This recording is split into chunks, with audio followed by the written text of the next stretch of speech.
نسبت سے آدمی پہلے خود بنتا ہے، اس کے بعد اس کا گھر بنتا ہے، اس کے بعد اس کا کنبہ اور خاندان بنتا ہے، اور اس کے بعد جب وہ باہر نکلتا ہے تو اس سے معاشرہ بنتا ہے۔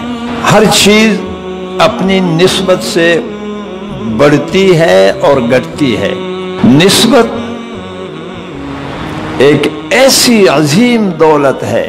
کہ وہ ضعیف اور کمزور مسلمان جس نے پوری زندگی میں ایک بار اللہ سے نسبت قائم کر کے پڑھا ہو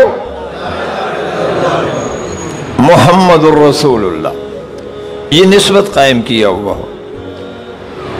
تو وہ باطل قومیں جو جہنم میں ان کے ساتھ ہوگی وہ تانا دیں گے، ربما یود الذین کفروا لو کانوا مسلمین۔ فرمایا جب جہنم میں وہ جہنمی تانا دیں گے کہ تمہارے اس نسبت نے کیا فائدہ دیا، رب العالمین فوراً جبرائیل کو حکم دیں گے، جبرائیل دوڑا ہوا جا اور داروغہ جہنم سے کہہ دے کہ میرے نسبت والے لوگوں کو آج تانا دیا گیا ہے، وہ سارے باہر آ کے جنت میں داخل ہو جاؤ جنہوں نے ایک بار نسبت والا کلمہ پڑھا ہے۔ یہ قرآن کا گتہ ہے، بولو یہ قرآن کا،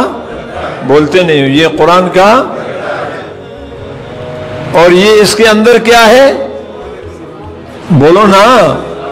اور یہ قرآن کا، دیکھیں میں گتے کو چوم رہا ہوں، کہہ دو نا سبحان اللہ، یا اللہ اس گتے کو یہ عظمت کہاں سے ملی؟ کہا نسبت قرآن سے ملی۔ اللہ ولی الذین آمنوا، اس جملے میں اللہ نے مومنوں سے اپنی نسبت قائم کر لی، اس گتے نے قرآن سے نسبت قائم کر لی، بولو اس گتے نے، یہ ہو گیا اونچا، یہ ہو گیا، اور مومن سے اللہ نے نسبت قائم کر لی، مومن ہو گیا اونچا۔ یہ اللہ کی صفت ہے، وہ اللہ کی ذات ہے، کہہ دو سبحان اللہ۔ صفت کے ساتھ نسبت قائم ہوا، چوما جا رہا ہے، آنکھوں پر لگایا جا رہا ہے، دل پر لگایا جا رہا ہے، مجھے کہنے دیجئے عظمت کے لیے سر پر اٹھایا جا رہا ہے۔ آواز آتی ہے میرے بندو،